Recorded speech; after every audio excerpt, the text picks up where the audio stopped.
Epoxy versus traditional flooring. Which is actually better? Dear friends, choosing the right flooring can completely change the look, durability, and maintenance of your space.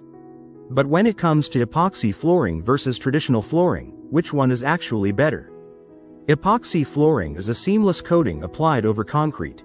It creates a smooth, glossy, and highly durable surface that resists stains, chemicals, moisture, and heavy impacts. That's why it's popular in garages, warehouses, workshops, and even modern homes. Traditional flooring includes options like tile, hardwood, laminate, vinyl, and natural stone. These materials offer a wider variety of styles, colors, and textures, making them ideal for living rooms, bedrooms, kitchens, and commercial interiors. When it comes to durability, epoxy often lasts longer under heavy traffic. It won't crack easily, and cleaning is as simple as sweeping and mopping. Traditional flooring, however, offers more design flexibility.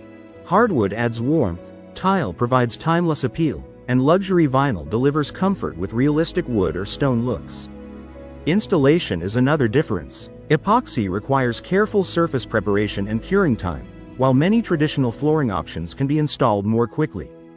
Cost depends on the material and project size. Epoxy is often more affordable for large concrete areas, while premium hardwood or natural stone can be significantly more expensive. So, which is better? If you need maximum durability, easy maintenance, and a modern industrial finish, epoxy is an excellent choice. But if style, comfort, and design variety matter most, traditional flooring is hard to beat. The best flooring isn't about trends, it's about choosing the one that fits your lifestyle, budget, and the way you use your space. If you like the video, give it a thumbs up and share it with your friends. For more useful and interesting information, subscribe to Engineer Ajay Lod's channel, How to Make My House.